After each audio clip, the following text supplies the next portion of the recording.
Hi there from Cincinnati, where at approximately 9 a.m. this morning, according to the FBI, an armed subject attempted to breach the visitor screening facility at the FBI in Cincinnati.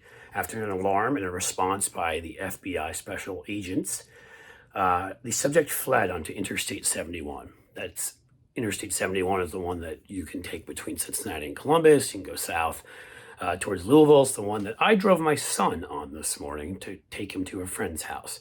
And we had to be rerouted because it was closed down. I did not know why at the time, and now I know.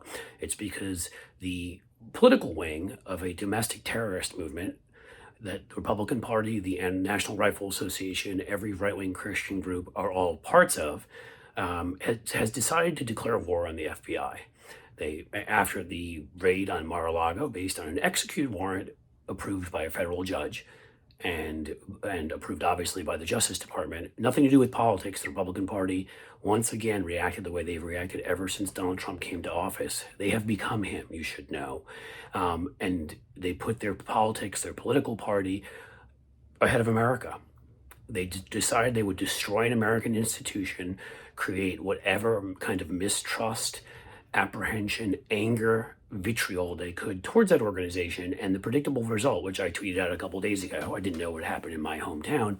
Predictable result is that somebody now showed up with a gun and with body armor on and was going to attempt to shoot people at the FBI building here. The Republican Party has become a domestic terrorist organization, okay? And that's not hyperbole anymore. I wish I could say that word right, but I'm pretty effing pissed right now. It's not hyperbole.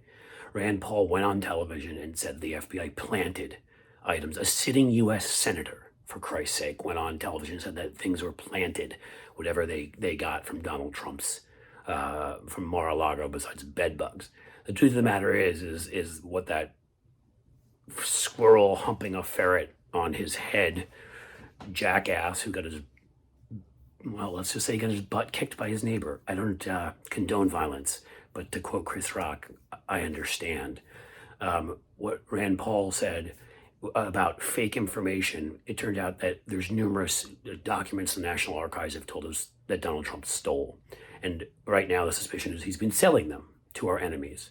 You notice his relationship with Saudi Arabia, his relationship with Putin, people he's bowed before people he's bowed before in the past. Do you think Donald Trump wouldn't do that? Clearly, there was enough suspicion, there was reasonable suspicion that a warrant was executed by a federal judge and the FBI went in.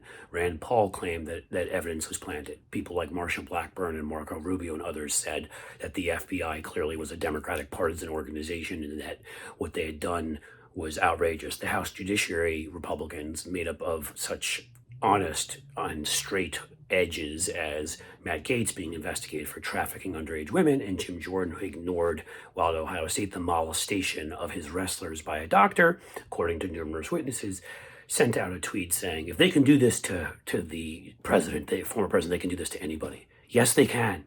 Because if they have a reasonable expectation that I'm committing a crime, they can raid my house. They can do the same in any of yours.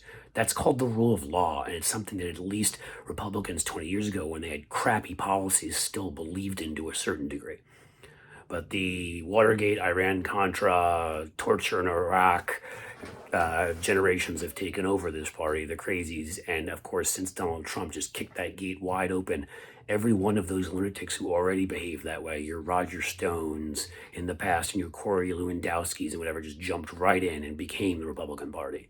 Rand Paul always was a conspiracy, sharing lunatic. He's somebody that got people killed by lying about COVID vaccines.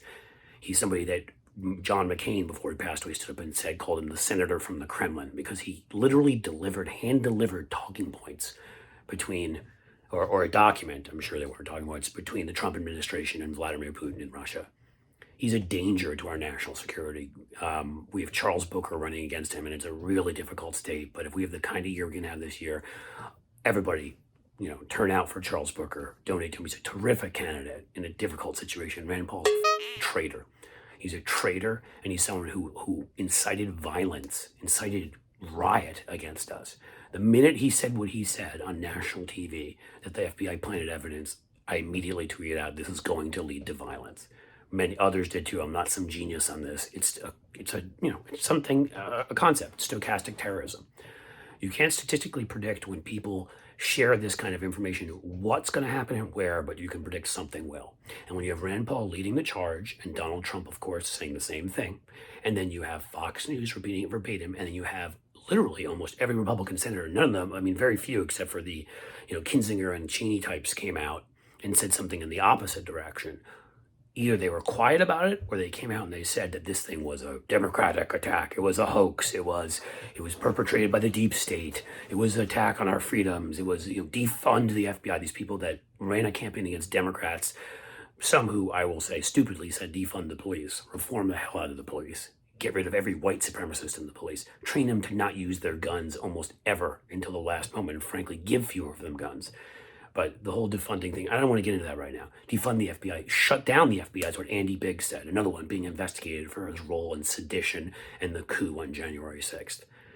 And when people like that speak, some of the more loony ones like Marjorie Taylor Greene and Andy Biggs are dangerous, but when senators of entire states come out and say what Rubio said, when they come out and say what Josh Hawley said, and what Rand Paul said, and there's many other examples, we're in a dangerous place. And again, they have just there's a chase going on right now. Police officers have been shot at by this male suspect in body armor. It's on I-71, which is, goes in both directions here, which has been shut down.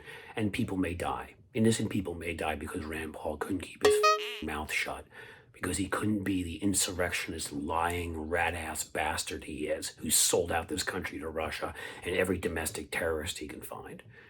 And innocent people may pay the price now.